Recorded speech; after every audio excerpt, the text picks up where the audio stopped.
Good morning and welcome to Counterpoints. Today is the kind of show that presenters live to be a part of. We got theater, we got spectacle, and nobody's really getting hurt. And we're talking, of course, about all the drama over in the House yesterday. But first, if you want to see this show an hour early, how do we do that? We become a premium subscriber. You can see it on YouTube. You can see it on Spotify. Get your spectacle an hour early.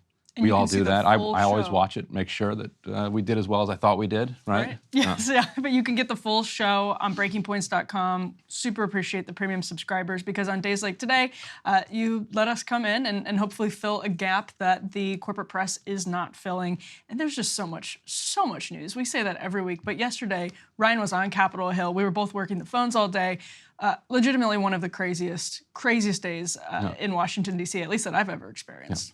Yeah. We're also going to be talking about a 75,000 worker walkout at Kaiser Permanente, hospitals, clinics, and other healthcare facilities around the country. It's a 3-day strike that's pressuring management to come to the table and make a decent contract. So this is an expansion of the class war that we've been seeing raging across the country.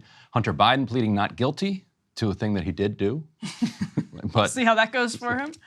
The CFPB was in the Supreme Court yesterday, basically arguing for its life. It seems like the justices are going to toss out an argument made by payday lenders that they ought not to be regulated by the CFPB and that the CFPB ought not to be able to regulate anybody.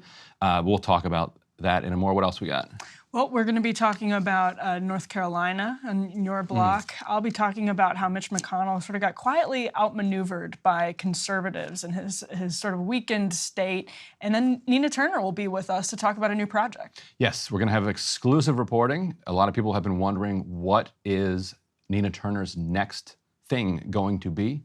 We will answer that question for you at the end of the show. Stay tuned for that.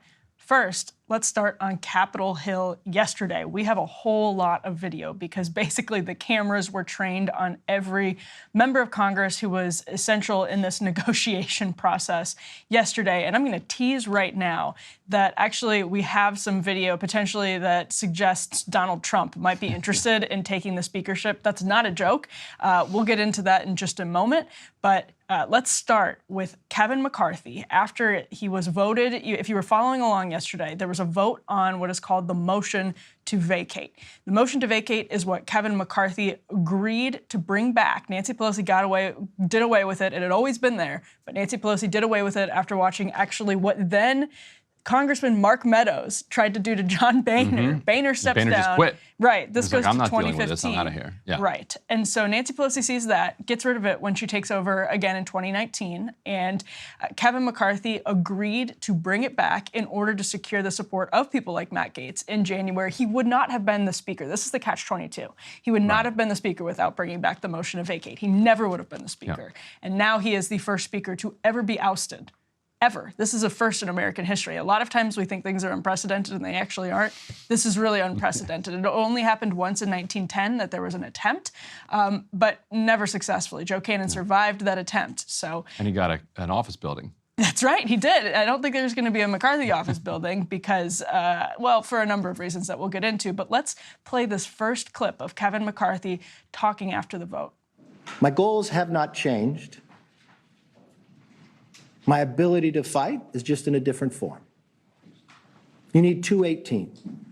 Unfortunately, 4% of our conference can join all the Democrats and dictate who can be the Republican speaker in this House.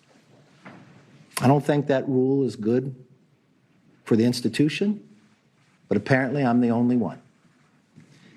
I believe I can continue to fight, maybe in a different manner. I will not run for speaker again. I'll have the conference pick somebody else. I think today was a political decision by the Democrats. And I think the things they have done in the past hurt the institution.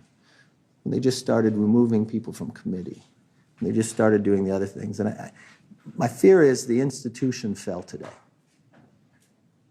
Because you can't do the job if 8 people, you have 94% or 96% of your entire conference, but 8 people can partner with the whole other side. How do you govern? And when you look back, is there anything you could have done differently to what those 8 members. Yeah, a lot of them I helped get elected, so I probably should have picked somebody else. He was trying to put on a brave face. Yeah, and he took a lot of questions, basically until there were almost no more questions. If we could put up A1, we can run through the list of people who bailed on Kevin McCarthy. Some of these are the obvious ones, but then let's talk about a few of these. For people who are not watching this, it's Biggs, Buck, Burchett, Crane, Gates, Good, Mace, Rosendale. Burchett said, do you know the backstory on this? That Burchett told McCarthy that he was going to pray on how he was going to vote, and McCarthy made fun of him for that. And he was like, I don't have to pray on it anymore. There you go. There's your answer. I'm a yes, you're out. Nancy Mace told him that she had been misled by McCarthy on how House Republicans were going to deal with the abortion rights issue. In other words, she thought that there was some way she could drag Republicans back from the brink or out of the wilderness on abortion. McCarthy, in that press conference that we just played later in it, he was asked about this, and he said, I spoke to Mace's chief of staff, and he assured me that I never misled them on anything. And if he gets fired for me revealing that he told me this, I'll find him a job. It was kind of a freewheeling, weird press conference. Yes, and there was a lot of that yesterday. Yeah. Did you notice that? It was so chaotic that all kinds of things seemed to be getting revealed and dripped out left and right. Yeah. And that's one of the interesting things about McCarthy's press conference. He didn't lead with this, but he actually revealed in the press conference that he has quote, seen the text. Yes. This is a quote from him. I have seen the texts.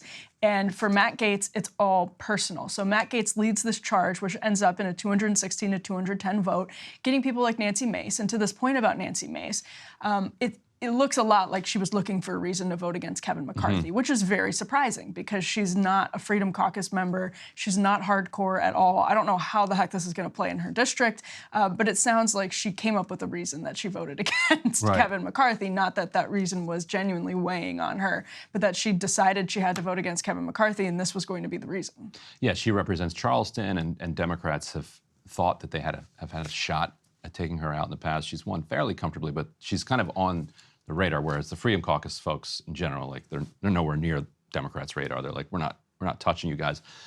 Tell us a little bit more about that. What he means by I've seen the texts. Yeah. So McCarthy basically saying this is somewhat related to an ethics complaint against Gaetz, and that Gaetz is trying to take out the speaker to block that investigation or something. Like what is McCarthy alleging there? Or the other theory that I have heard is that Gaetz has his vendetta against McCarthy because McCarthy didn't do enough to stop the ethics investigation into Matt Gaetz as it has been transpiring. And so it's interesting because everyone is being very cagey about the potential contents of that ethics investigation, about where it stands. And the ethics committee is always like that. It's pretty closed up in your experience, right? Yeah, it's impenetrable. And so we don't totally understand what's going on here. So the one clue there, I've seen the texts.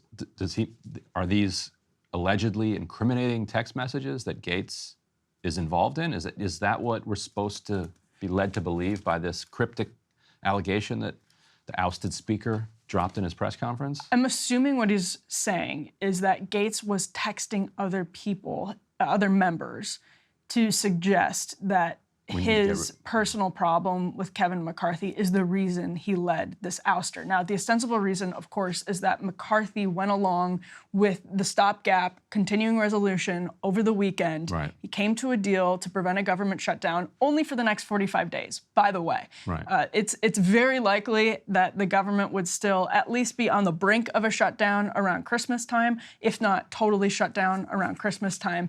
And Matt Gaetz, Matt Rosendale, Bob Good, those other folks were saying he should have shut the government down.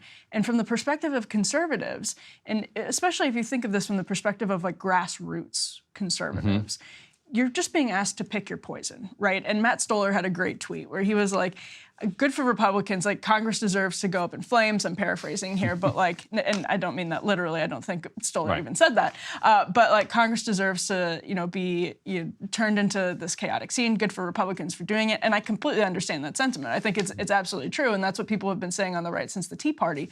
But That's what they already did to Kevin McCarthy. I mean, they went through 15 ballots in January. They went just about as far as they felt they could with the debt ceiling back in May. That is where Kevin McCarthy lost their trust. They thought he should have pushed further on the debt ceiling. So after that, summer comes and goes.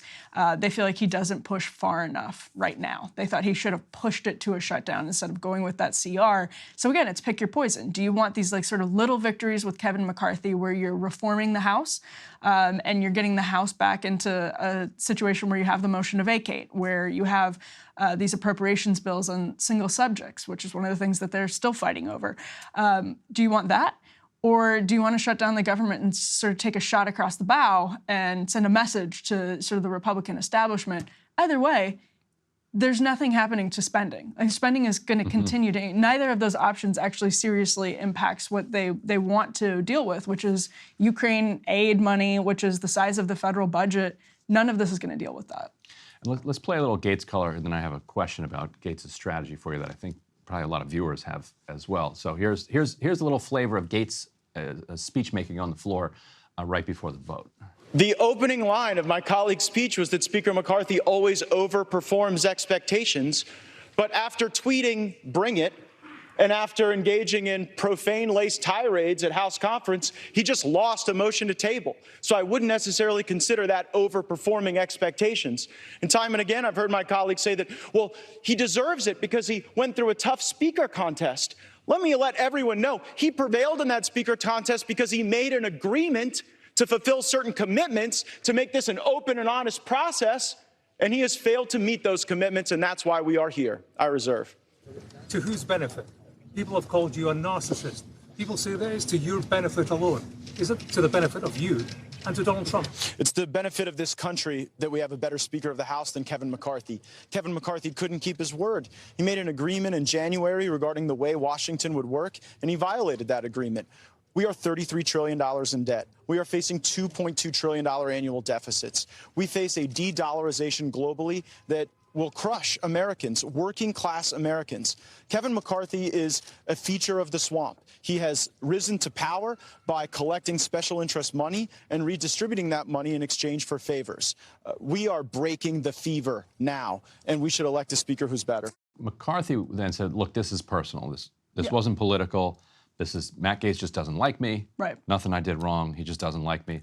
Gaetz later said that if Scalise became speaker, that would be a wonderful thing. He likes Scalise. Scalise is McCarthy's deputy, basically. Yeah. And not a whole lot. You know the Republican conference better. Not a ton of daylight between McCarthy and Scalise. And everything that McCarthy did over the past 9 months, was done with his deputy at his side, Scalise. Yeah. Who's also a swamp creature. Yes.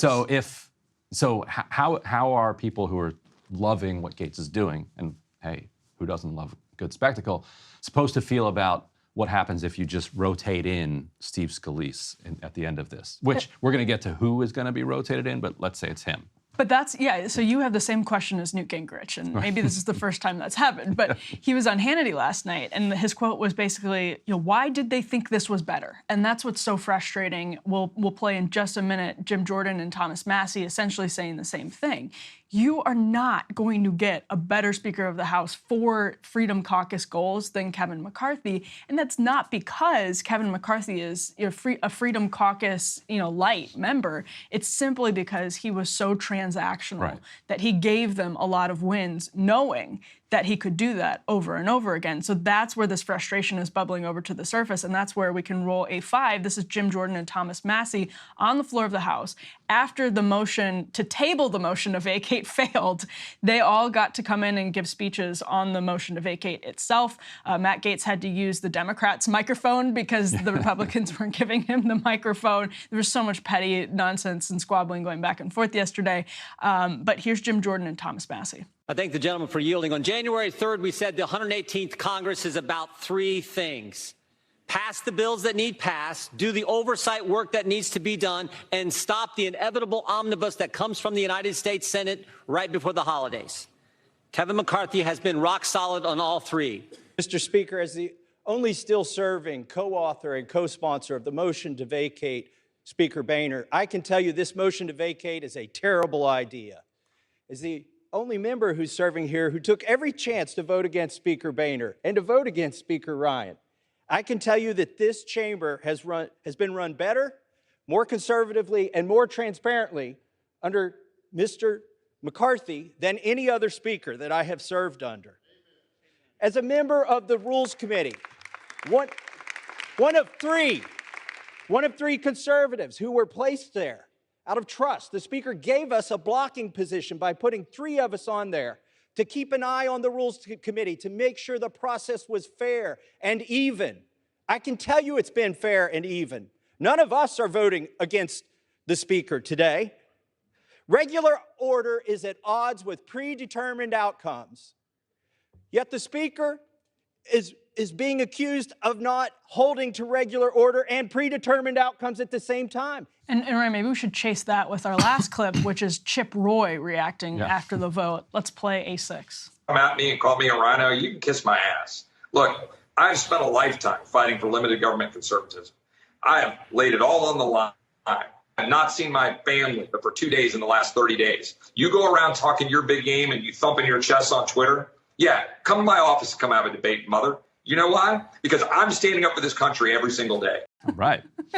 But so let's peel back. I love that. It's just you can't beat this. Right. But let's peel back Massey's substance that he was laying out there, because he makes an interesting point. And I think if you don't follow Congress, it would be easy to miss what he was saying. So he's saying Matt Gaetz wants regular order in the House, which means all of these bills go through all of these different committees. Everybody gets involved. And whatever the final product is, you put that on the floor and then you move that over to the Senate. He wants individual spending bills. That was his mantra on the floor yesterday. That's been the thing that he's been calling for. Massey also says that Gaetz wants a predetermined outcome, which is cutting spending to this, to this specific level or whatever level you can. And Massey rightly points out those are not the same thing. And to demand both of them is just completely incoherent. And in fact, if I were going to be an advisor to the right, say, look, you want to cut a lot of spending, CRs are your way to do it. Yeah. Because it takes a hatchet all across the top. You just say, this is the number, figure it out. Interesting. If you go in with every committee and let everybody sort it out, every one of those people is interested in their own kind of spending projects. And so it goes to the question of whether or not this was a coherent political project or whether it was like a personality thing or just a kind of long-term power building for a far-right faction. And I think the CR, and you know this, I think the CR thing is for people like Massey, who's a hardcore libertarian, it's to sort of weed out those de facto earmarks that people will pack into a big bill. If you do single subjects, then it's harder to do poison pills. It's harder to add, kind of quasi earmarks into these things and stuff them with random stuff. We got rid of earmarks for 15 years, and government spending's still went up. So I think it's a totally fair point. That would be their argument, and it is really interesting that you have people like Jim Jordan and Thomas Massey. So you can think that Jim Jordan and Thomas Massey have been sucked into the swamp and are now totally co-opted by special interests and the Republican elite. Or you can think that, Matt Gaetz and Jim Jordan are at odds for a legitimate reason, and that Matt Gaetz and Chip Roy are at odds for a legitimate reason. Some people have issues with Jim Jordan because he's been close to Kevin McCarthy for years. And I mean, some people in the conservative movement, they've seen that as sort of suspect because Kevin McCarthy intentionally reached out to Jim Jordan. He was talking to me about this last year. He was actually almost bragging about how clever he had been at reaching out to Jim Jordan years ago after he stepped into the minority leadership post. He was really intentional about reaching out to Jim Jordan. People feel like he's done the same with Thomas Massey. People have sort of been annoyed by Thomas Massey for being so defensive of Kevin McCarthy. Either way, these are guys who led the charge against Boehner. They're not going to, and Chip Roy is somebody who's basically like untouchable from a conservative perspective. As you can see his frustration boil over, he knows that. And so, I think that's the point. Like they worked really, really hard to have a transactional relationship with Kevin McCarthy that worked for them. And they got a lot of leverage. They extracted a lot of concessions out of Kevin McCarthy, and that relationship was just completely blown up. Again, I get the Stoller sentiment in there too. Like, either way, the uniparty's winning. Matt Gaetz is wrong that they just broke the fever. That didn't happen. But it is a shot across the bow for sure. It's every single revolution that you read about, you find Massey and Roy characters who were on the leading edge at the beginning of the revolution and stay kind of where they are politically throughout the revolution. But the revolution drives, it eats its children, as a phrase that came from the French Revolution, but it also pushes people to more extreme positions, just the nature of it. And then people like Roy and Massey find themselves outflanked to the right by new people who've come in who weren't part of the original revolution. And so people like Roy and Massey are like, where were you when we were storming the Bastille? Get out of town. Like, don't tell. And the new people are like, the Bastille, there was nothing even in there. Right. So what's amazing to watch is that now there's a speaker pro tem, but we need a new speaker. And so who might become our new speaker? Well, Sean Hannity has some news on that. McCarthy will not seek the speakership again. Now, sources telling me at this hour some House Republicans have been in contact with and have started an effort to draft former President Donald Trump to be the next speaker. And I have been told that President Trump might be open to helping the Republican Party, at least in the short term, if necessary, if it's needed. Okay, so Hannity, we know, is in touch with Trump. Yeah. We know that from lawsuits. And so if this was untrue, Hannity had a way to check with Trump and find out that this wasn't true. So clearly Trump is at minimum interested in having us talk about that. So always happy to do Trump's bidding. Let's do it. Let's talk about it. Well, and he knows Donald Trump is watching, by the way. Oh, yeah, absolutely. That hour on Fox News, he knows Donald Trump is watching. And Hannity was actually asked by somebody, by Jim Jordan. He was talking to Jim Jordan, and Jim Jordan was repeatedly trying to get Jim Jordan to say whether or not he was interested in being speaker. Jordan kept saying, he kept punting and saying that's a decision for the conference to make, et cetera, et cetera. Hannity then floated what he had heard about Trump, and Jordan asked, well, I want him to be president of the United States. It basically was like, that's where I think he should be. Crappy job. Yeah, and Hannity overqualified. Hannity said, well, it would just be temporary. So that tells you what's circulating right now is this suggestion or this idea that Donald Trump step in as Speaker of the House temporarily while he's running for president, but not stay in the position that long. And we actually have, let's put this next element up on the screen, Marjorie Taylor Greene coming out. And again, this tells you what's happening behind closed doors. This is not that long after the chair was vacated. The only candidate for Speaker I am currently supporting is President Donald J. Trump, Marjorie Taylor Greene wrote on X. He will end the war in Ukraine. He will secure the border, blah, blah, blah. She said, we can make him Speaker and then elect him president. He will make America great again.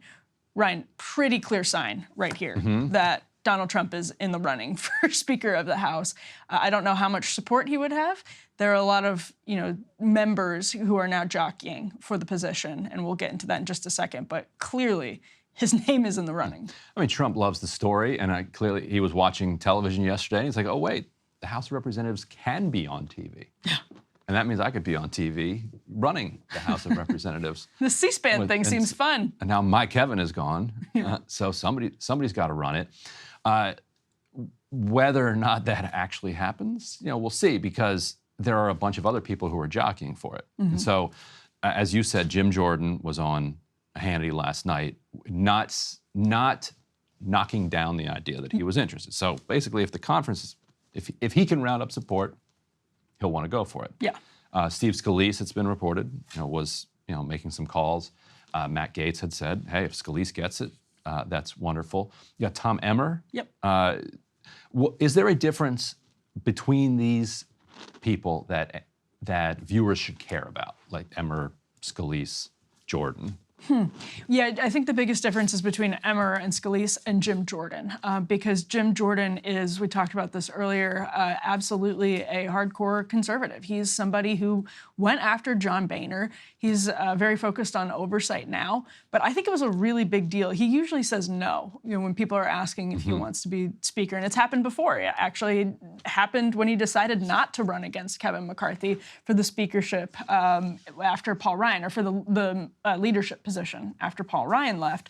And so he doesn't really want it. And interestingly, Matt Gaetz said yesterday that they need somebody for Speaker who doesn't want to be Speaker. And Steve Scalise then starts making calls. And Steve Scalise, by the way, is battling blood cancer. Right. So physically, there's a question of whether he's able to do this insane job of Speaker of the House where there's a lot of fundraising involved, there's a lot of travel, and it's a lot of long hours. It's just, it's a ton of work. It's a lot of stress, obviously. Now Politico is saying that, yes, Tom Emmer, Steve Scalise, and even Elise Stefanik are in the running. I have not heard Stefanik's name. Emmer is somebody that I've been told by sources to look at. That's the Emmer space is potentially somewhere that Freedom Caucus members might be interested in moving towards, because Emmer has sort of quietly, in the background, he's not always had a good relationship with conservatives. He's very much like a transactional Kevin McCarthy type figure. He's from Minnesota. Emmer has been quietly negotiating in the background to help the Freedom Caucus score substantive wins in all of these negotiations. Speaker battle, debt limit, shutdown. Emmer has sort of took them under his wing. Maybe that's a little bit too sort of condescending or patronizing. He's helped them sort of negotiate with the establishment in ways that people will feel good about. So you obviously need support of the Freedom Caucus, and that's where this gets crazy, in that you have these 8 members voting against Kevin McCarthy, who was good to the Freedom Caucus. Right. So who are you possibly all going to agree on that's, moderate enough to keep the support of the moderate members, and then also hardcore enough to get the people who McCarthy wasn't hardcore enough for? Right. Good luck. Yeah, because you've introduced a new way of electing a speaker, basically. For the entire history of Congress, you would have a vote within your caucus or your conference. Right. The long story, Democrats call themselves a caucus, Republicans call themselves a conference. You don't want to know why. And so you'd have a closed-door vote, and let's say Pelosi wins or Gebhardt wins, and it's a close race. Then you go to the floor, and every single Democrat votes for whoever won. Right. Like that was how it was always done. And Republicans the same way. Boehner wins a close race or whoever. When you get to the floor, Republicans back the person that won the race behind closed doors. Right. Because if you don't do that, it allows the minority party to come in and side with the people who refuse to go along with the party and kick them out. And so what Gaetz discovered here, and what Democrats could have done in the past, is if you team up with the other party, you can block your party from appointing somebody. But your question is an excellent one. Then what? Right. Like if they can do it, then other people can do it as well. Right. So how do you get a speaker? Well, and you remember this, Jim Jordan's problem has long been that he's not, the moderates, the centrists in the Republican conference will have a hard time getting behind Jim Jordan. Now, that may not be the case. I suspect it wouldn't be the case anymore, because Jordan has proven himself a capable leader of various committees, and he's proven that you can work with Jim Jordan. And that's in some ways why people in the conservative movement are like, what's going on with Jim Jordan? But I think basically everybody would get behind Jim Jordan. He's a pretty, to the extent there's a consensus candidate, I think it's probably Jim Jordan. I'm surprised, but I'm surprised that Gaetz has been so willing to float Scalise and Emmer's names, and he has floated both of those names, honestly, because they're so obviously at least the same as McCarthy, if not worse. And I think that really gives Gaetz's critics some serious ammo, because it puts weight on their side of the argument that this was personal. Because if you're suggesting you get rid of Kevin McCarthy and go to Steve Scalise or Tom Emmer, it looks like maybe your problem was just with McCarthy and not McCarthy's ideology. Matt Gaetz was out yesterday tub thumping about special interests and people wanting to be speaker and spending their whole careers building up to that. Tom Emmer and Steve Scalise embody the problems that he was raging against yesterday. So it's quite amusing that he would float their names. And we got to move on pretty quickly. But curious for your take on this. McCarthy suggested that the reason that Democrats didn't back Kevin McCarthy, didn't bail him out. And Democrats have publicly said that it was because McCarthy lied about, he hurt their feelings over the weekend by saying that they were they wanted a government shutdown. That's just transparently not a credible claim to make. Like, you don't make major decisions based on whether your feelings are hurt, what somebody says on a Sunday show. So the question, well, Emily does. But the question remains open then. So why didn't Democrats help? McCarthy's theory was that he's a very good fundraiser. Democrats want to take back the House. If you take tens of millions of dollars off the table, that hobbles them a little bit. And if Scalise, like you said, replaces him and can't travel because he's getting chemotherapy for blood cancer, Right. I mean, it's cynical, gross stuff, but that's tens of millions of more potentially off the table, because rich people often don't just hand over money. Like they ought to if they care about the project, but they have to be wined and dined, and it takes work to extract that money from their bank account. They're just not wiring it over. So does this help Democrats take over the House? That's a really good point. And this is another one of the things that Kevin McCarthy just dripped out yesterday. We were talking earlier about how it was so chaotic yesterday that these, what would be like huge pieces of information, revelatory information. And he said he got this from sources inside the Democratic caucus. He told a story about when he took over. He was talking to Nancy Pelosi, or when he was going through these 15 ballots, and she was like, well, what do they want? What's wrong? And he said, they want the motion to vacate. And she was like, just give it to them. This is Kevin McCarthy saying this yesterday at a press conference after he lost the vote, where he is just like, the sour grapes are exploding. I mean, he's bitter, but he's also trying to convince people that he's totally fine. It's like after a breakup, he's like, do not print in the newspapers that I'm mad. He's like, you know me, like I'm an optimist, but screw this place, everything is going to burn down. He was doing both of them at the same time, but he said Nancy Pelosi basically promised that Democrats would back him up if Republicans had a motion to vacate. Hakeem Jeffries, you made this point yesterday, maybe Kevin McCarthy should have made his deal with Hakeem Jeffries and not Nancy Pelosi. Nancy Pelosi missed the vote. She's in California for Dianne Feinstein's funeral. And acting Speaker Patrick McHenry from California, who is now the interim speaker because of a post-9/11 law for the security of government and all of that, took away her hideaway, which is another crazy, like it's one of the first tiny things office he did. in Capitol Hill. So there's stuff is getting crazy. But basically, Kevin McCarthy revealed that yesterday. Yeah, he should have made a deal with Jeffries, not Should have made a deal with outgoing Jeffries. Speaker.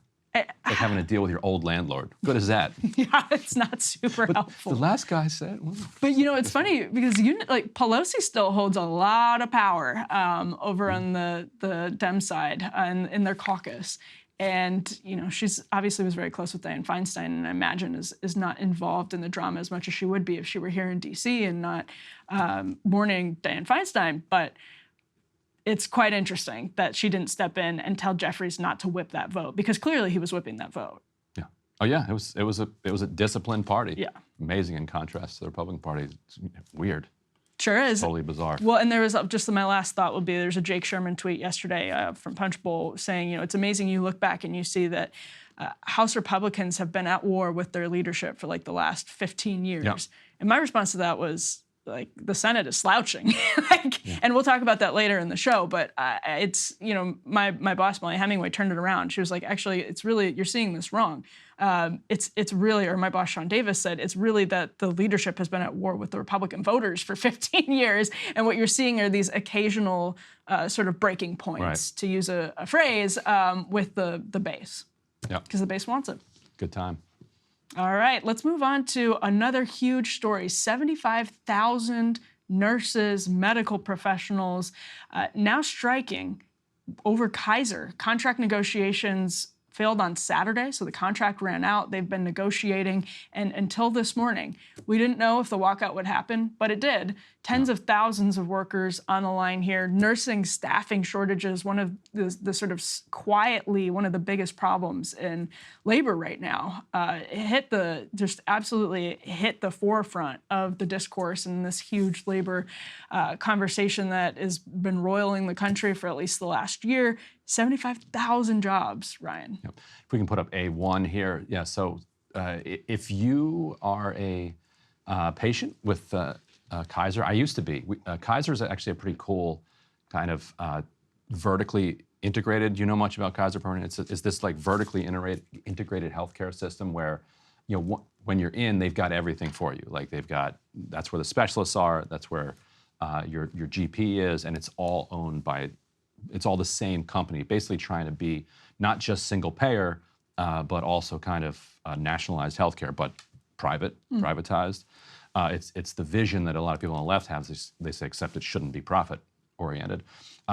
The healthcare professionals are demanding a minimum wage of at least $25 to start, along with increases of 6 to 7%. Kaiser currently pays, I think, $21 to start, and is offering 4% year-over-year increases. But the major demand, and the thing that I think everyone across the board supports, is that they want more staff. Yeah. Because anybody who's been to a hospital or any clinic in the last couple of years or almost a decade knows that they're short-staffed. And what you're seeing is that leading to burnout, which leads to mistakes. Mistakes cost tens of thousands of deaths every year. And then the more burnout, the more people leave, and the more short-staffed you are. And so we've got to do something to turn that around. That is the big question that is hanging over this. Again, this is the largest healthcare strike in the history of the country. So that 75,000. It's only scheduled for 3 days, but still, if you're involved in that, that's life or death. That's exactly, yeah, right. And that's a very big deal. And the problem is Kaiser itself is between a rock and a hard place, because they can't just create more nurses. They can't just create more radiology and x-ray techs, or ultrasound techs. Like this is a big problem for healthcare in general. And what nurses particularly want is more scheduling flexibility. In fact, that's why a lot of people pursue the nursing career, especially women. It allows you to have a really meaningful career, and then also to have this flexible schedule where you can take care of your kids, and you can sort of do both if you want to. It's actually why a lot of people pursue that line of work. And COVID, the COVID burnout just exacerbated existing trends. There was already, because baby boomers are aging to this point where we knew this was coming for a long time. You have this explosion in the need for care, and this explosion in the need for medical professionals. A lot of boomers are needing more and more doctors as they get older and older. And so we knew this was coming. COVID exacerbates everything, and now it puts Kaiser, honestly, in a tough spot. It's I wouldn't want to be in Kaiser's spot, because if the problem is wages, it's to the point you made, which obviously they are asking for higher wages. That's one thing. You can maybe do some math, figure out how to make that work. You can't fabricate new x-ray technicians. You can't just create new nurses out of thin air. Right. What this country needs, it's interesting, is we need more housing, and we need more workers. And the one potential, and we at the same time, we're faced with what is being described as a migration crisis. Like, there's got to be some way that on a hemispheric basis you could solve this problem, whether it's building more nursing schools here in the United States, or in Guatemala, Honduras, Venezuela. Like, what we're doing isn't working. And we have serious needs that everyone needs met. So just from a selfish perspective, like, if we do have a staffing problem when it comes to constructing new housing, and when it comes to kind of nursing and medical care, there are people that want work, that need jobs, and people that need housing. Like, we could actually do this, but it would require us to kind of be a little bit more we'd have to get out of the cages that we've built around what we're able to think about when it comes to constructing a society. Well, another really big part of this is higher education. Now, a lot of nurses have four-year degrees. Not all of them do. And there are a lot of people with four-year degrees right now who are underpaid. And I'm not just talking about nurses. I'm talking about people who have liberal arts degrees and went to work in what was a tech bubble, what was a social media bubble, that we are now seeing contract in ways that have been very disruptive for people who have these degrees, were making really comfortable livings, or in some cases weren't, but had the hopes of making really comfortable livings, who are now out of a job or potentially out of a job, feel very insecure about their job status, who, had they not, our system pushes you down the four-year degree path so incessantly that, you get all of the student loan debt, you're not making enough money, or you make some money and then you get fired and you can't find another job, or you get laid off. You're not going to find another job where you make that much money and have that much, have such a relaxed profession.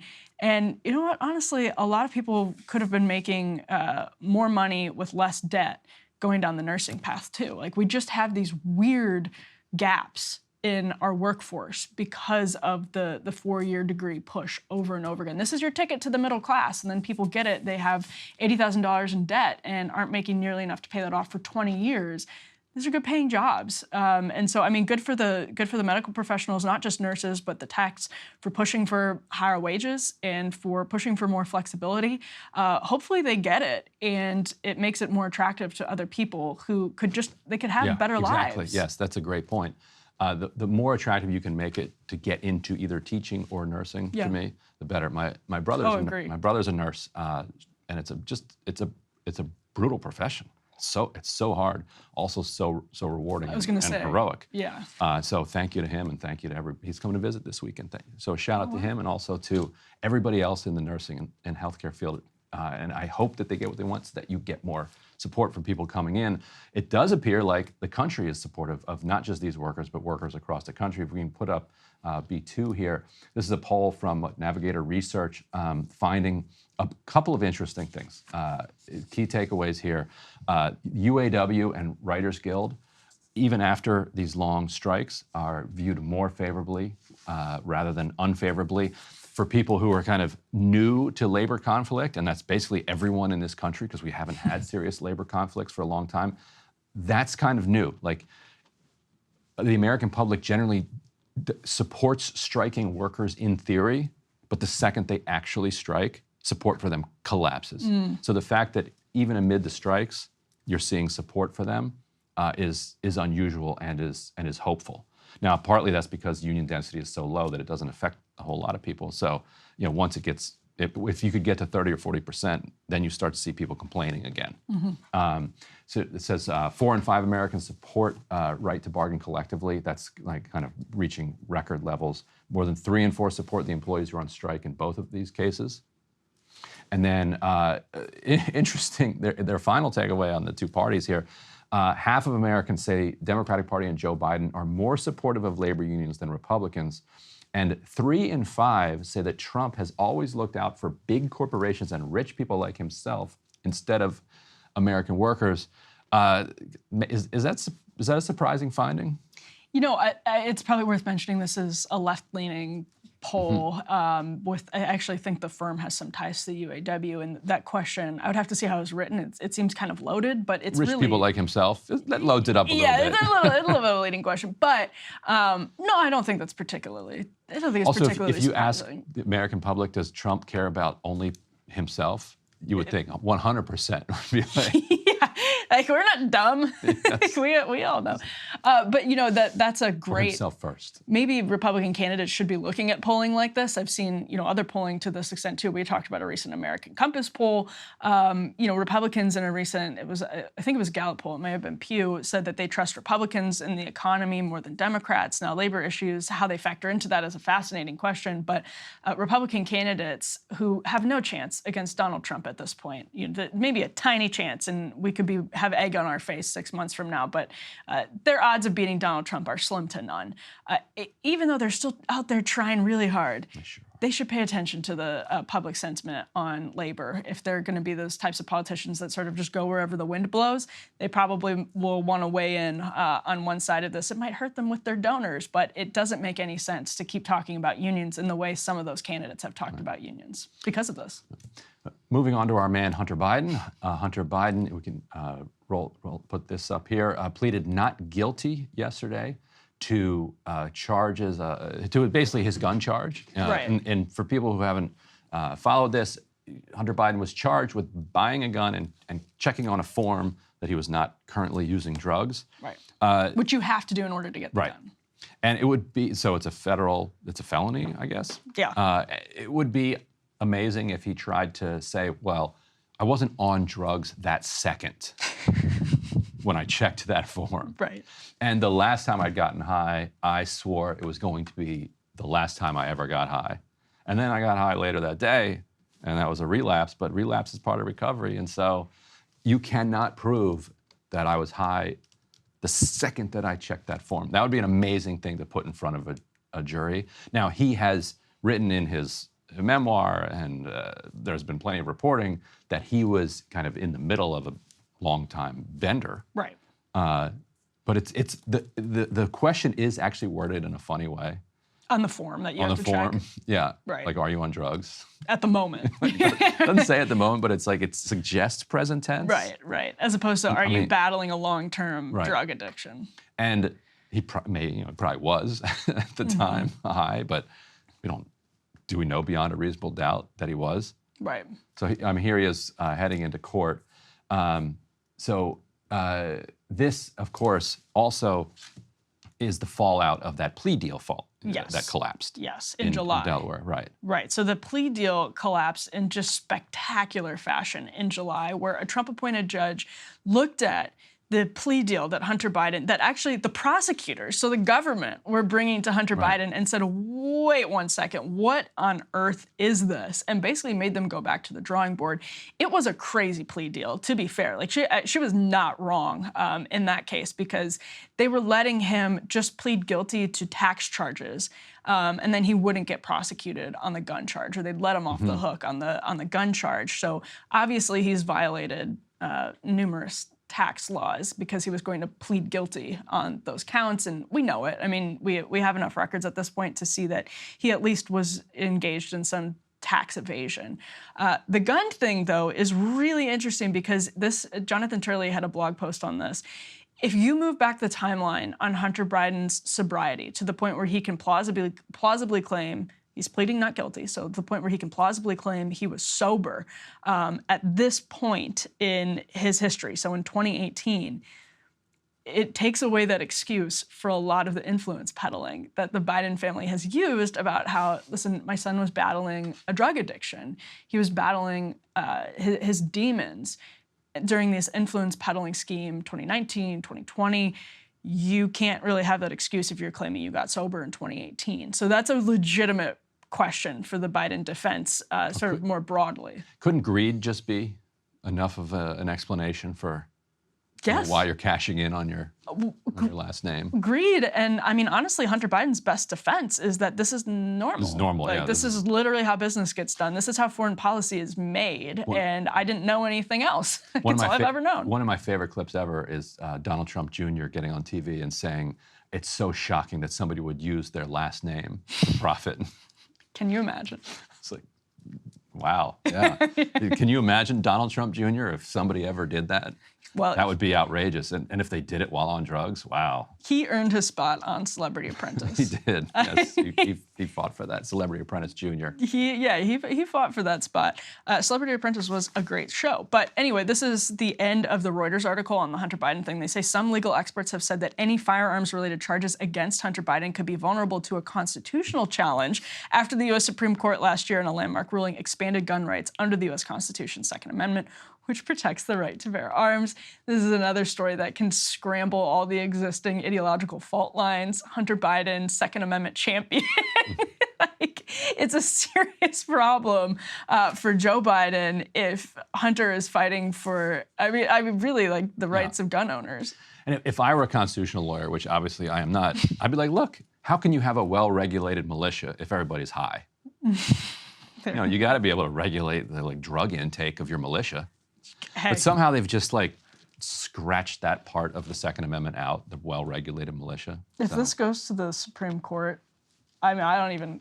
Oh yeah, of course they would toss this out, absolutely. So yes, you could walk in completely blasted, and just walk out with whatever, with an RPG. The single best litigation of the Second Amendment remains the It's Always Sunny in Philadelphia episode, where they sort of respectively test their positions on the Second Amendment.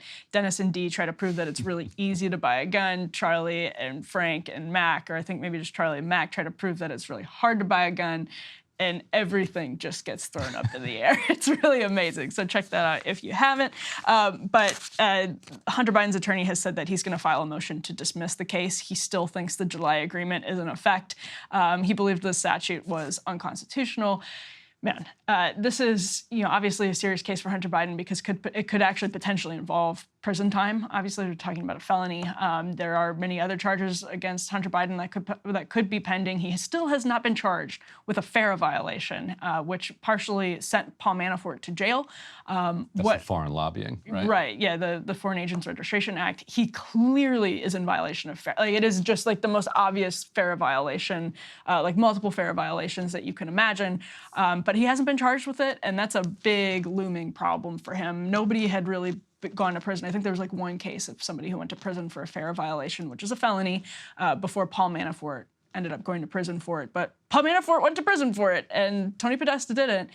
So that's, I think, also a really big problem for the FBI, for the DOJ in general, when he's still not charged with that. Right.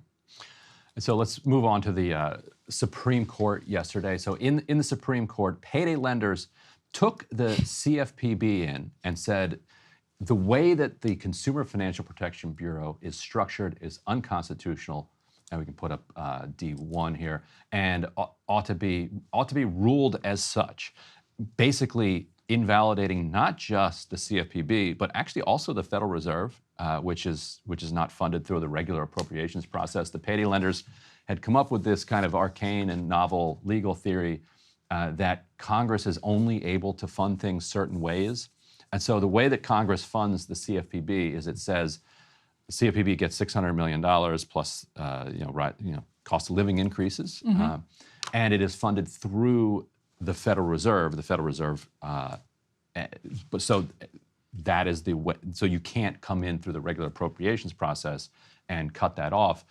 But what you could do, if Republicans had control of Congress and the White House, they could say it's $400 million.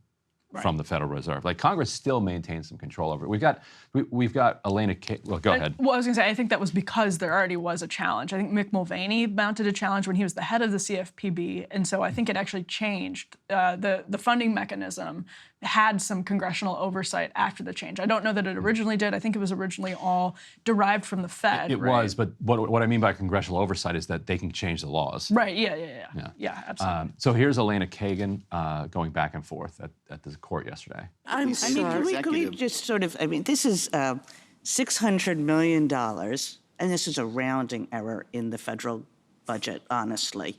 $600 million, and says up to $600 million. I mean, you say, oh, it's impossible to meet it. I mean, if the CFPB, it's a pretty new agency, and presumably its regulatory programs are going to develop over time. Congress thought $600 million was a pretty good number. Maybe that will prove to be too high, and Congress will cut it back. Maybe over time the CFPB actually will hit $600 million because they'll create new programs but anyway, $600 million, $400 million. The CFPB, there was a statement that the Chief Justice made, one of his year-end reports, talked about how great it was that we returned monies to the federal treasury because that meant that we weren't wasteful. So the CFPB is not being wasteful, and it's using what it should be using in its view, and generously, basically saying, not the rest. What is so constitutionally? So a couple of things, Your Honor. First of all, respectively, I probably push back on the premise that the CFPB is being parsimonious. I think what they are doing is asking for large amounts and rolling over a good chunk of that into their endowment. But I'll put that to the side. When you look at the caps, I think you have to look at it both from the back end and the front end. On the back end, I think most of us seem to agree, and I think sort of the government agrees, that there has to be some kind of upper limit. And if there is an upper limit, it's got to be meaningful. The fact that they've never actually hit that upper limit is pretty good evidence that it's not that meaningful a limit. But I think the other thing you have to look at is it from the front Maybe end. It's good evidence that the CFPB should be doing more. Sexy stuff, we know. Like, this is juicy, but it actually is incredibly consequential. And I'm going to ask Ryan in a second to give us some sort of flesh out why this is so important and what the CFPB does, a little bit of its history. But Vox had a write-up. This is from Ian Millhiser.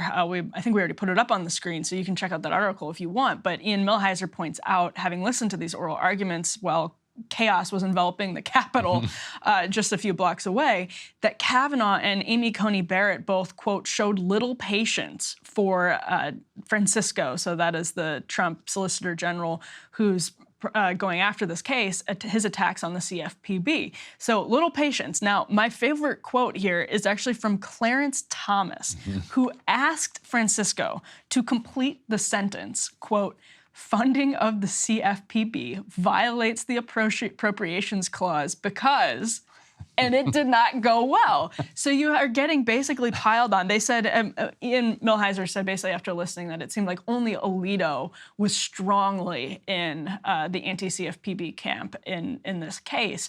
But basically all of the Trump-appointed justices, and then Clarence Thomas, who A, doesn't speak that much in these questions back and forth, much more now than he used to, but B, is obviously a staunch conservative, going back and forth and losing their patience with Francisco, who's litigating this case, and basically tearing apart the substance of the argument in front of him to the point where Clarence Thomas comes in, says funding of the CFPB violates the appropriations clause because, and Francisco didn't come back with a clean answer. That's a really brutal situation. Can you tell us a little bit about the quick history of the CFPB and why all of this matters so much? Right. This was Elizabeth Warren's baby.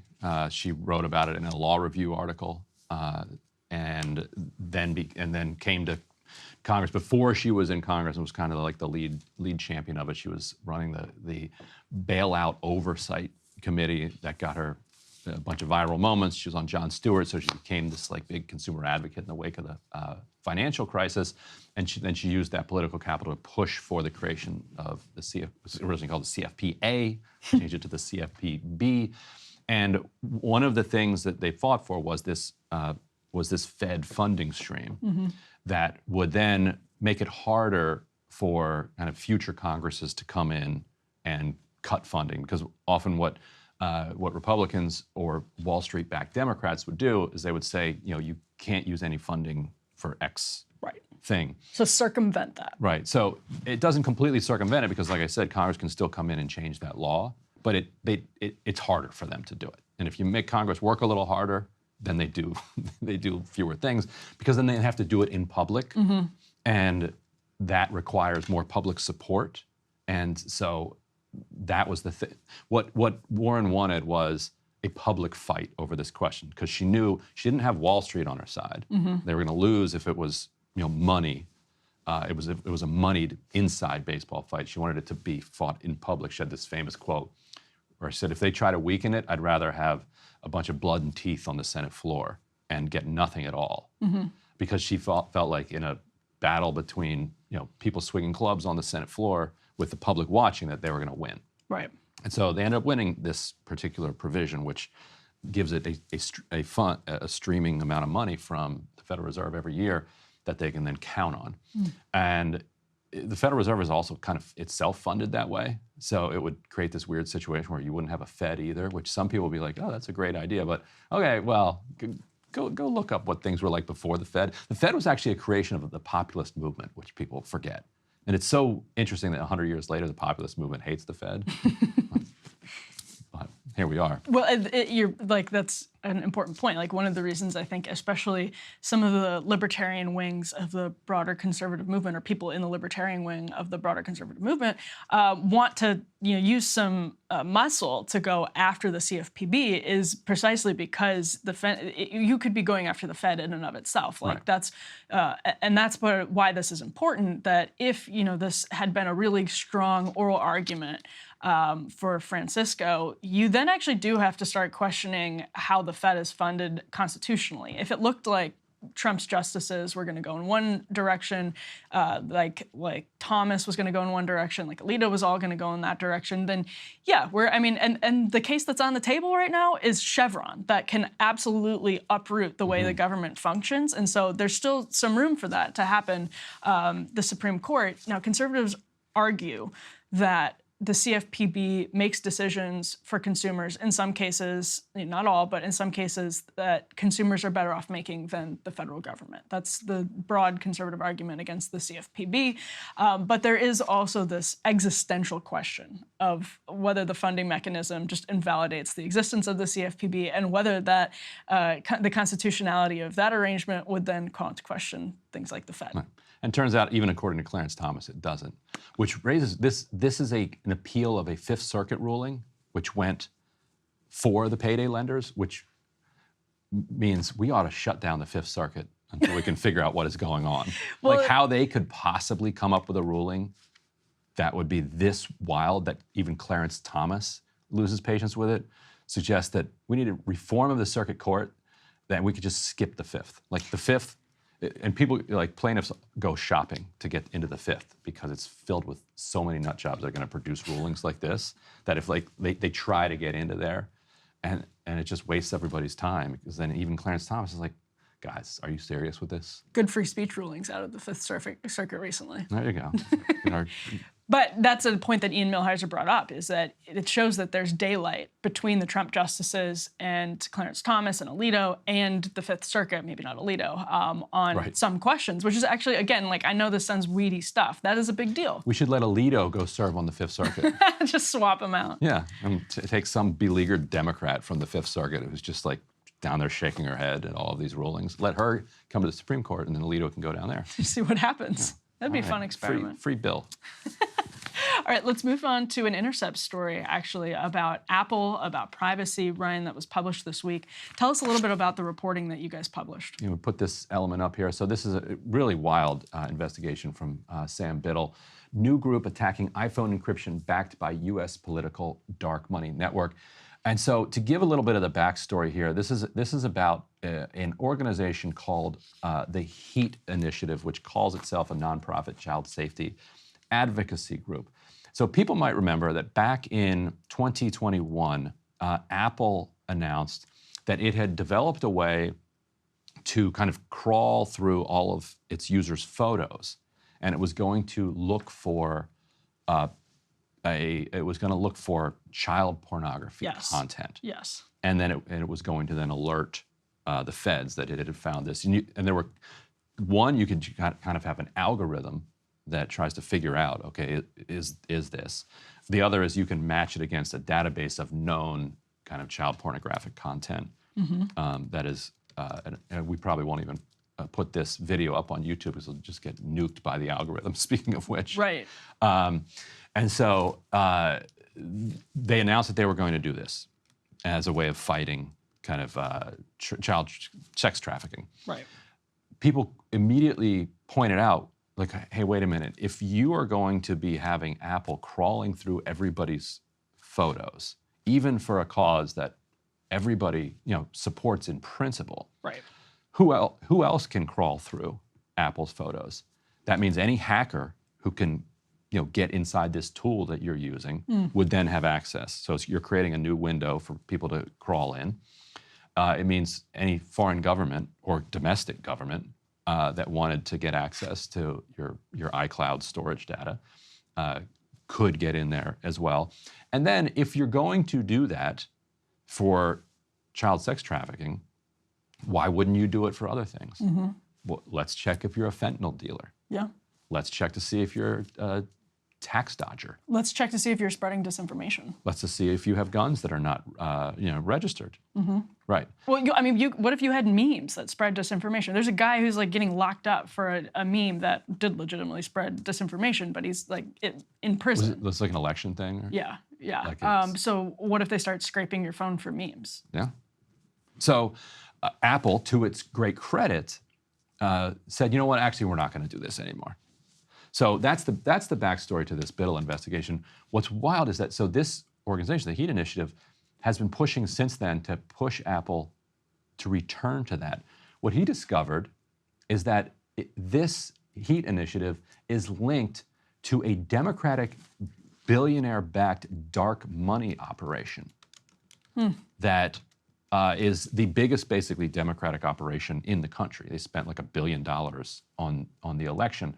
And so then you're like, wait a minute. what does a Democratic billionaire have to do with this question? Like, so now it turns out there's some Google connections, so maybe you've got some kind of intra-corporate warfare going on where Google wants to hurt Apple or something weird like that. Isn't it fun when that happens? Yeah, that's always fun. But what is going on here? Why? And so it then goes back to the question of encryption. And one of the everything's falling apart in this world, but one of the few things that's going well has been the successful kind of proliferation of encryption technology and the inability, in some cases, of governments to crack it. We were talking about Signal last week. Yes. Everybody should be using Signal. If they're not, just because privacy is a value doesn't mean that you're committing crimes. But the journalism that I do, for instance, that involves whistleblowers and sources who are taking risks, is basically impossible to do without encryption technology. The FBI and our government and foreign governments have been deeply hostile to encryption, since its advent. James Comey in 2014, 2015 was saying it's going to take us into a very, very dark place in the world. The old argument used to be that terrorists are going to use this. Right. Like that was the thing that law enforcement was using to say, you need to give us a key, you need to give us a backdoor into this encryption.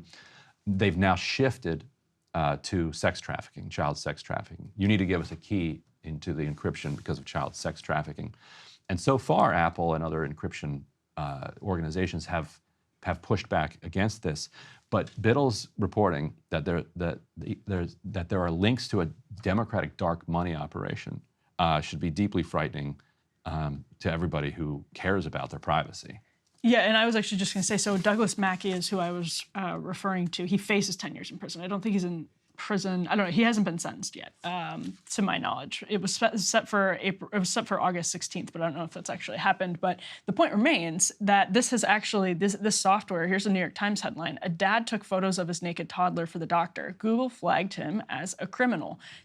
We have real life examples of the abuse of these systems happening already. And so on the one hand, this is an insane story, the one that you're talking about. People can find this, but yeah, like, especially during COVID, people were, doing telemedicine.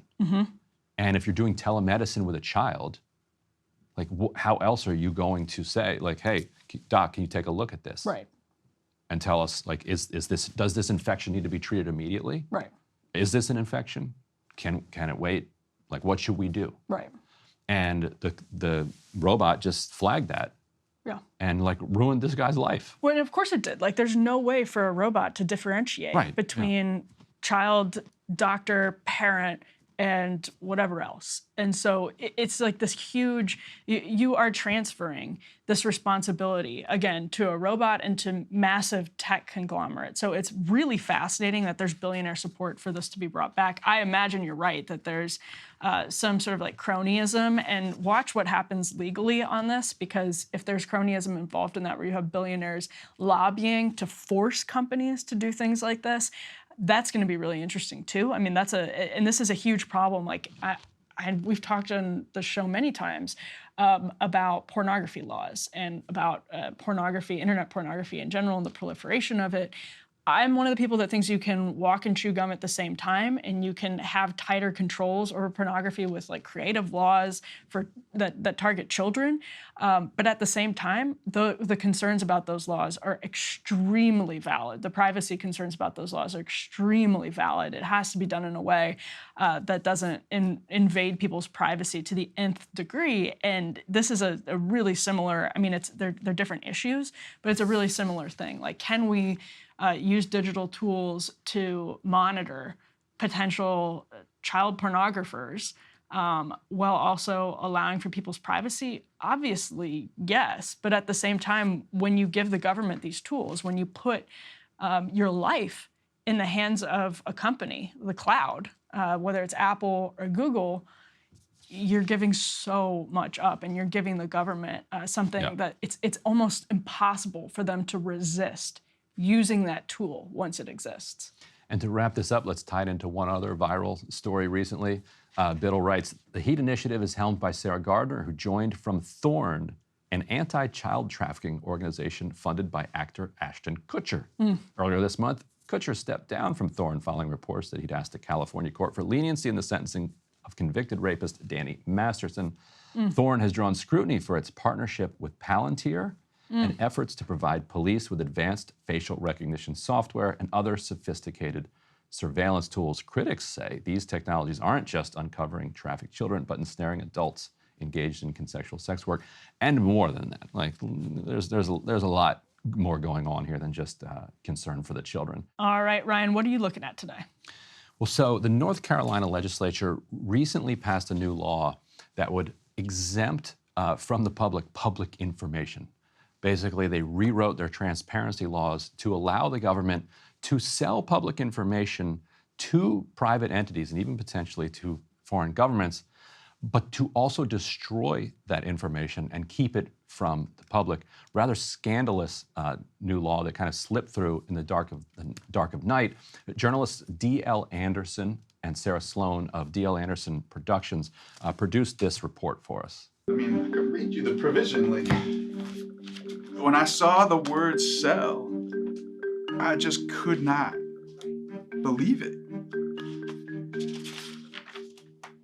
The custodian of any General Assembly record shall determine in the custodian's discretion. So that's saying if I'm the person, I have it in my record, it's my discretion, whether a record is a public record and whether to turn over to the Department of Natural and Cultural Resources. So it's my choice, is it public or not? Do I turn it over to the state archives, is essentially what that's saying. Or to retain, destroy, sell, loan, or otherwise dispose of such records. We are being given explicit permission to destroy or sell public records in law. So it came from the corner offices. It came from Senator Berger and Representative Moore. And they're giving themselves permission to cover their tracks on the heels of the failure of a major piece of legislation that they both actively pushed to legalize casinos in the state, about which there have been rampant rumors of public corruption. I don't know if those rumors are true, but if they can cover up their tracks by destroying or selling their previously public records about what happened there, then the public will never know. Do you think it needs guardrails? I mean, at this point, there is no check and balance for this country.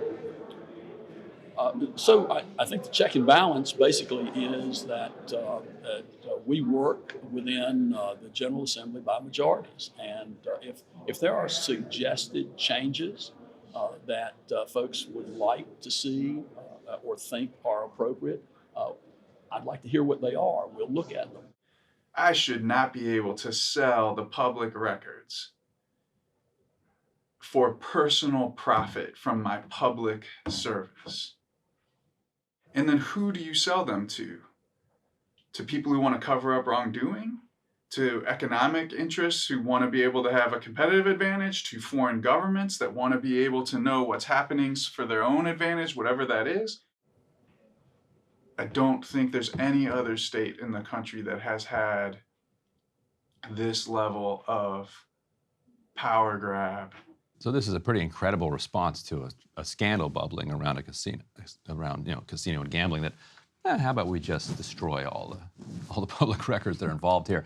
And if you caught the reasoning from the assembly member there for why there actually are checks and balances here, he basically said we operate here by majorities in the General Assembly, and his point to the public is, hey, you don't like it, then you win. You win a majority here in the General Assembly, and you rewrite the laws. Of course, they're using their majorities there to redraw districts so that it's almost impossible. Republicans have a lock.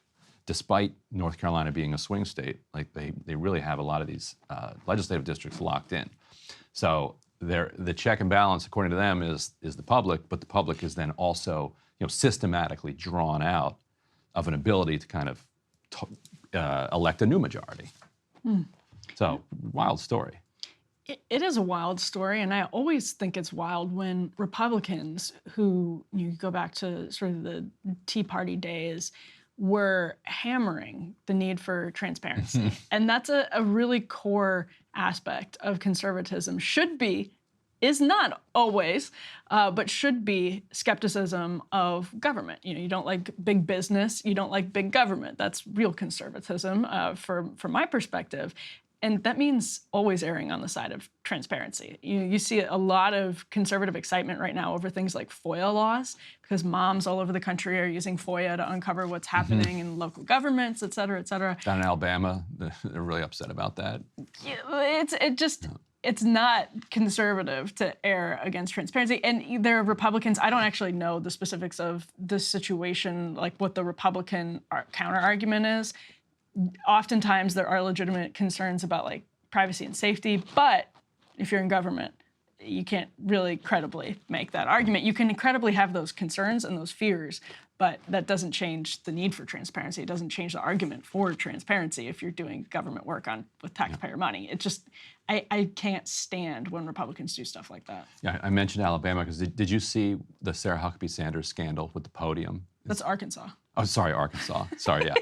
That's a coastal elite. Yeah, that's coastal elite. Just fly over Arkansas, Alabama, whatever. Right. So Sarah Huckabee Sanders was pushed for this major transparency reform to make it so much harder to file FOIAs for the public to get information. It all seemed aimed largely at this one kind of liberal blogger who had just been bothering the heck out of them. And the liberal blogger had, through a Freedom of Information request, gotten like budget documents that showed that Governor Sanders had, Governor Huckabee Sanders had bought a $19,000 podium with with a government credit card, and so now it's become Podium Gate. And so she has now cut a personal check to pay back the government for this $19,000. I really want to see a $19,000 podium, by the way. It's got to be incredible. Well, yeah, probably. Although those like nice wooden podiums, I can like. Oh yeah, like would I do it? Thick oak? No, yeah. But I can understand why it would cost that much money because some artisan probably did a really good job and took a lot of time making this $19,000 podium. But I love stories like that. They also make me feel nostalgic for the quaint scandals that we used to enjoy. Things like Podium Gate, that sounds like a great story to get really upset about and then get really upset that everybody's really upset about it. Bring us back to those times instead of 4 indictments and nobody wanting either presidential candidate to be running, the son involved in the lobbying. Come on, let's just talk about podiums. And the reason she eventually paid it back was because it turned out it was actually also for party business. It wasn't even for the state. It was like it was a podium to take around to different like party fundraisers, whatever. I mean, that's that's exactly the type of thing that limited government conservatives should be celebrating. It doesn't matter if it's a liberal blogger, member, a citizen journalist, uncovering government waste and abuse. There you go. Do you think the wood came from a tree planted during the Confederacy? Well, it might be carpetbagging wood. It might be wood from the North. Oh, man. It might be Yankee wood. That's another scandal. Yeah, well, we'll have to dive into that. Maybe the next documentary. We'll get to the wood. I'll put D.L. Anderson Productions on it. Let's get a FOIA in. So what's your point today? All right, well, I want to read from a Federalist report this week that actually sheds light on something that went largely unnoticed by the legacy media, which is that Mitch McConnell, so the Republican leader in the Senate for a very, very long time, years and years and years, who's obviously faced some health problems, has faced mounting skepticism, actually, of his sort of ability to do the job, both on a level of competence, of sort of ideological commitment to the conservative project in general, and then also in terms of like this health conversation, kind of got rolled over the weekend when Senate Republicans forced him to take a different look at Ukraine aid in the deal that averted a government shutdown. So we can put this element up on the screen. My colleague, Jordan Boyd, has this reporting. She writes, one source familiar with the situation told The Federalist that even McConnell quietly acknowledged to his colleagues that any spending bill, including the Ukraine funding, was not a winning issue for the party. Jordan writes, Senate Minority Leader Mitch McConnell suffered a stunning blow this weekend when Republicans in the upper chamber disregarded his repeated calls for prioritizing Ukraine funding by passing the House GOP's short-term spending bill, which included no provisions for Zelensky. Publicly, McConnell pretended his move to finance the war in Ukraine was temporarily tabled for the convenience of avoiding an imminent government shutdown behind closed doors. He had a different story. Now, another source told Jordan, when I came in on Saturday morning, I was convinced we were not going to win. The headwinds were totally opposed to us. And then by 1 o'clock, we had decisively defeated McConnell. You didn't hear this story in the legacy press because the legacy press's sources in the among Republican senators are friendly to McConnell. That's why you didn't hear this story. But when you are able to sort of broaden and talk to different people and you don't rely on the same sources over and over again, you get a different story. And I think that's really important because we saw, for instance, Rick Scott unsuccessfully try to challenge Mitch McConnell just last year.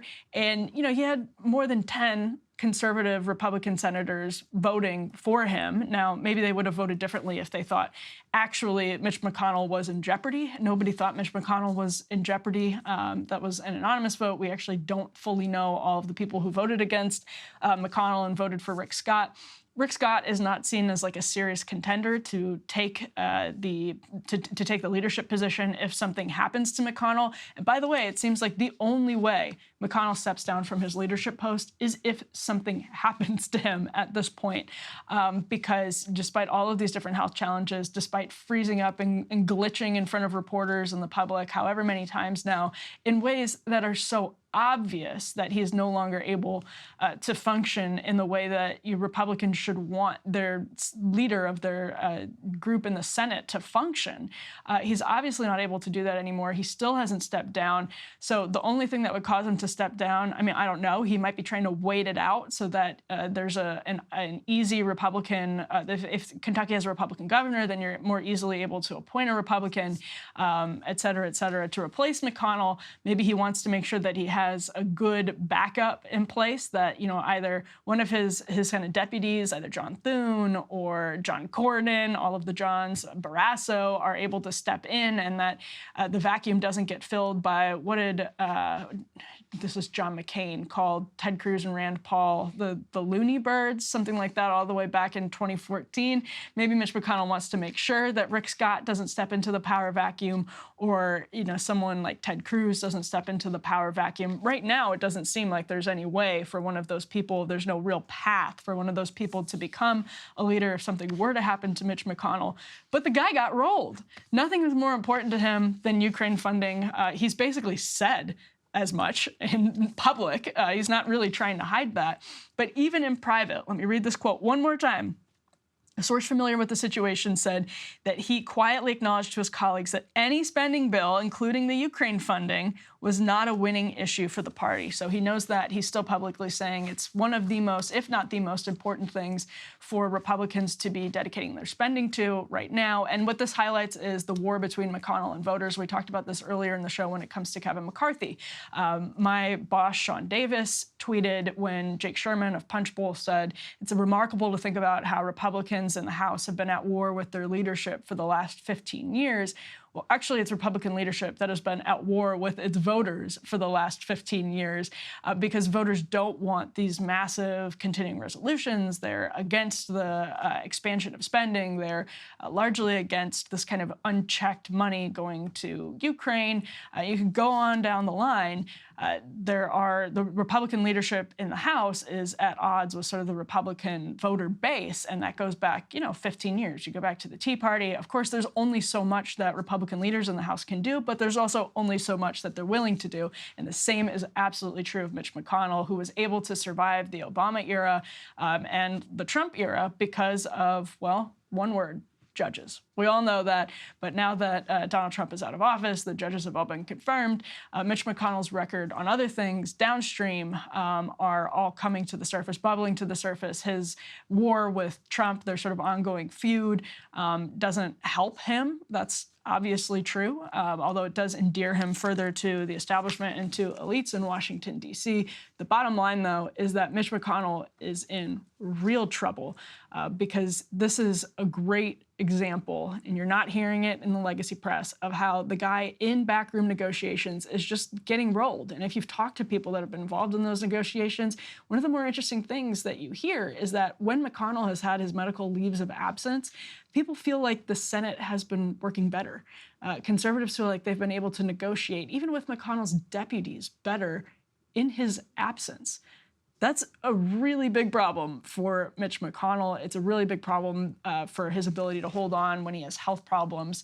It becomes an untenable arrangement. Now, he is doggedly clinging to power. And so it does seem like nothing is actually going to unseat him. But what you can end up having is sort of shadow leadership, where conservatives are not negotiating with McConnell so much as his deputies, and those things start to go sideways. We'll see where it lands, but certainly when you have Matt Gaetz talking about breaking the fever, the establishment, the swamp fever, by yanking Kevin McCarthy from the chair, whatever you think of that, these leadership positions are consequential, and for conservatives, Mitch McConnell has the highest unfavorables of basically any politician in the country in certain polls. He's really unliked by Republican voters, so it would be a big deal if something were to happen to Mitch McConnell in terms of actual legislative maneuvers or procedural maneuvers, or someone else steps into that void. Ryan, have you heard any of this from Democrats about McConnell not really being in charge of his members anymore? Oh, by the way, wacko birds is the that's the epithet that you were looking for. Thank you. Yes, I mean, and Democrats have actually, over the years, wondered where this kind of myth of Mitch McConnell really comes from, because and conservatives agree with this, like what he's been successful at doing is raising big amounts of money and saying no to things, but he's never constructed anything. Right. Or conserved anything? Or really conserved anything. There's also the irony that he is maybe Congress's biggest supporter, along with lots of other Democrats and Republicans, maybe the most important supporter of funding for the Ukraine war. Yeah. And the irony being, of course, that Democrats for years called him Moscow Mitch. Right.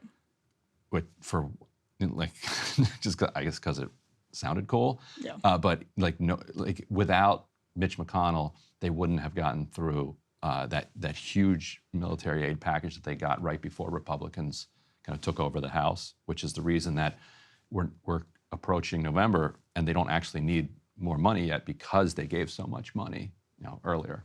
So, but yes, I think Democrats are recognizing that his power is slipping a little bit.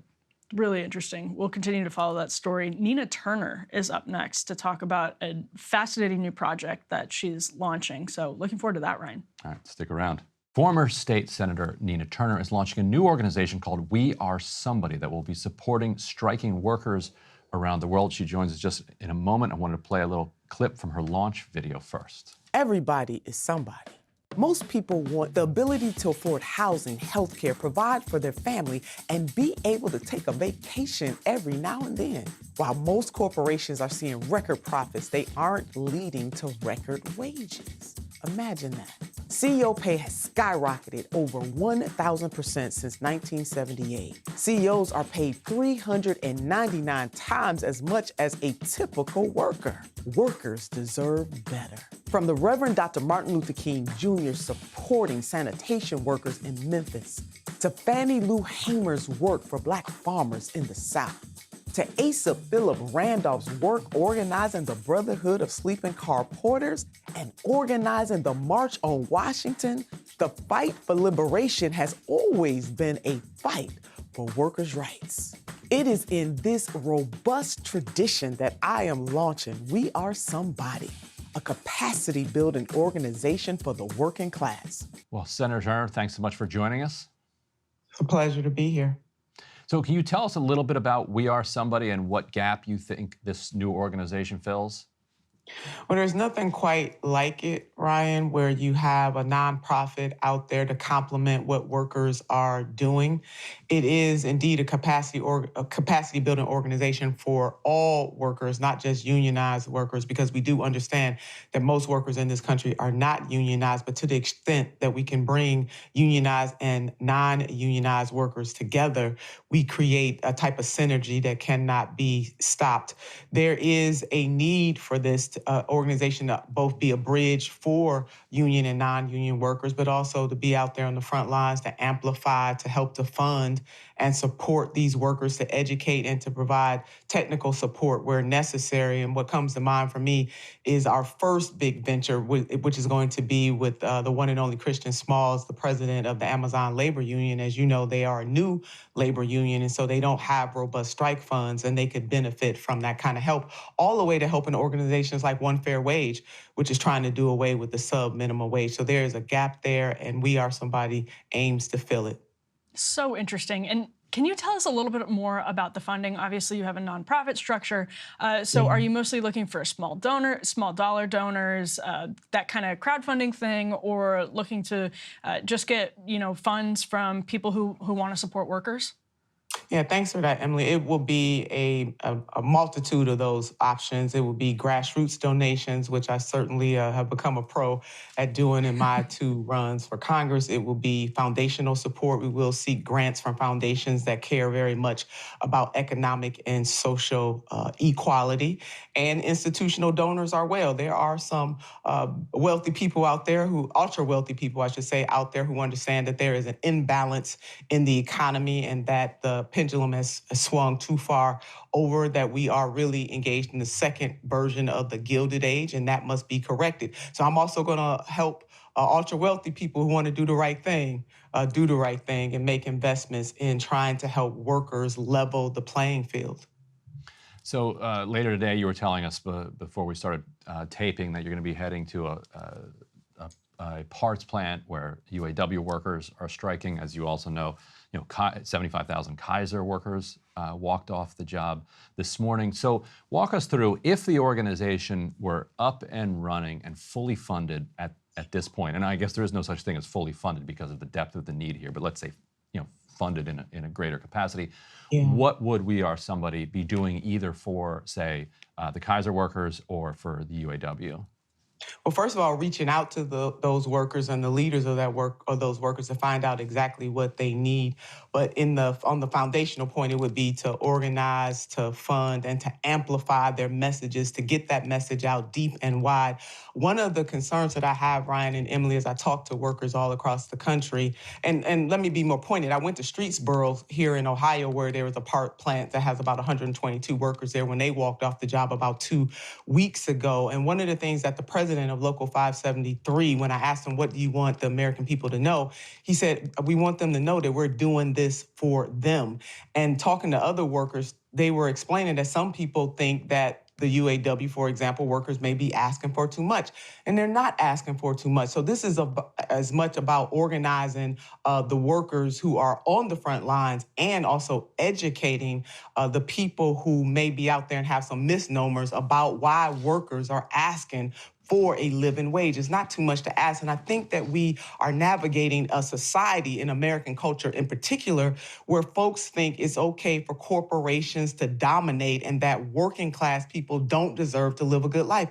They do deserve to live a good life. And so We Are Somebody is going to be a bridge. We're going to amplify. We are going to lift. We're going to help workers get their message out, and hopefully all workers will unite based on what they have in common. And the fact of the matter is that this economy is immoral and it is not working for everyday people in this nation.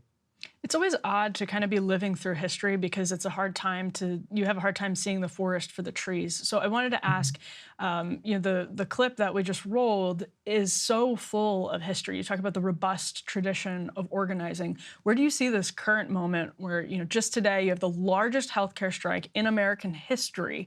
Where do you see this current moment fitting into that robust tradition? Yeah, thanks for that question. I mean, there is a synergy that is palpable, and the more things change, the more that they stay the same. And we saw those historic images that you made reference to. That was really about moments when people are being treated unfairly in their places of work. And we find ourselves repeating that same sad song again in the 21st century. And what we can do is draw on the past to animate us right now in the present and to help to build a better future. Workers are crying out, and that's why you have what's happening at Kaiser, UAW, the Teamsters, Amazon, Starbucks, nurses, teachers, you name it. There are multitudes of workers all over this country from different backgrounds who are stepping up and stepping out and saying, we're not going to take it anymore. It is absolutely untenable to have CEOs make 399 times the average worker. The scales are not balanced, and we aim to try to bring some more balance. So I am very much touched and was very much motivated from that past, from that history, and then also the coal miners, for present day reference, who went on strike for almost 2 years, about 600 days, and they went back to work without a contract. Over 1,000 of them went out, and they went back because the corporate interests of BlackRock was able to wait them out. They lost the motivation for workers, and they spent almost $35 million. They had a strike fund. They spent almost $35 million in trying to supplement salary, wages, and also health care. And that shouldn't be. A corporation should not be able to wait workers out when all they're asking for is for better wages, better work conditions, and better benefits. That is not too much to ask. And just so people understand how these fights unfold, a union uses some of its dues to build up a strike fund. They hope that they'll build a big enough strike fund so that they can, inflict enough damage on the corporation before the corporation inflicts more damage on them. It becomes a game of chicken. It becomes a waiting game, as you said with those miners. BlackRock was able to wait them out and eventually, was able to break the strike. That's one of the kind of the extreme versions for how long those striking workers fought. And so the strike fund becomes the flashpoint. And so companies are always trying to figure out what is the size of the strike fund, how long will it last. Unions are trying to make it last longer. The UAW is doing these kind of strategic, timed and targeted strikes. It's only hitting particular plants so that other workers can stay on the job and continue to get paid by the company, which then stretches out their strike fund. Because they say if they all struck at once, their strike fund would be done in like 3 months. And the big three are like, oh, 3 months? Okay, fine. Mm-hmm. We'll wait that out, and then you'll starve, and then you'll come back to work. And so I'm curious, are you going to be trying to supplement in a targeted way some of these strike funds? In other words, if people are like, you know what, I really support these Kaiser workers, and I want to give $27 that I want to go directly to a nurse to try to keep him or her on the picket line against the company that's trying to wait them out? Or are you going to be doing more kind of political work to support them in a political fashion rather than the direct aid? No, it's both, Ryan, because really what I want people to know is that, and the question you asked me earlier, if we or somebody was fully up, we're at the genesis, what would we be doing? That is one of the things that we would be doing, providing direct money to these workers in real time to help supplement any strike funds that they may have. And for some, like Amazon Labor Union, they have nothing. But yes, that money needs to go straight to them so that they can stay one day longer, another day stronger, as they say in the House of Labor, to be able to push back. And the point that you gave about the UAW, they have a strike fund that is over $700 million. And that is a lot of money. When you say it, it sounds like a lot of money. But as you laid out, Ryan, if they had they have 145,000 workers too, it would not last. And so we, the people, need to come out and help to supplement those workers so that if they're paying for medical benefits, for example, and that's exactly what they're doing with that money, and then paying $500 a week to the workers who are already striking, we can help to supplement so that maybe that money could last longer, or they can aim it somewhere else to do something else. It is vitally important that all workers see themselves in these strikes. And that's why another important point that I want to make, Ryan and Emily, is that this We Are Somebody is here for all workers, whether they're unionized or not, because I firmly believe that all workers deserve that support. But we do know that workers who are in unions help to amplify and lift workers who are not. Look at what is happening With Tesla, for example, they got a raise. One of the reasons why they probably got a raise is the fear that they would try to unionize. That is compliments to their sisters and brothers and family and friends at the UAW. So there's an indelible linkage between all workers, unionized or not, and We Are Somebody is in place to help those workers, no matter who they are and no matter where they hail from. So both political and direct support from We Are Somebody. I could see it driving press coverage too, and so in some ways the direct aid would also then be political support in the sense that, let's say you're up and grassroots donors kick in $5 million to We Are Somebody for Kaiser workers. Like that's something that makes the news. And then the CEOs on the other side of the negotiating table will see, oh, like they have the entire country kicking in money to them. So that's going to be A, harder for us to wait out, B, makes us look bad. And Public so relations. much of these strikes is about perception. Absolutely. That's right. It's leverage. That's what we're talking about. The miners in Alabama had more leverage for the gallant fight, and they fought gallantly. If they had more leverage, they would have been able to go back to that table with a signed contract. So this is definitely trying to balance the scale and give the workers the leverage that they need to keep on fighting.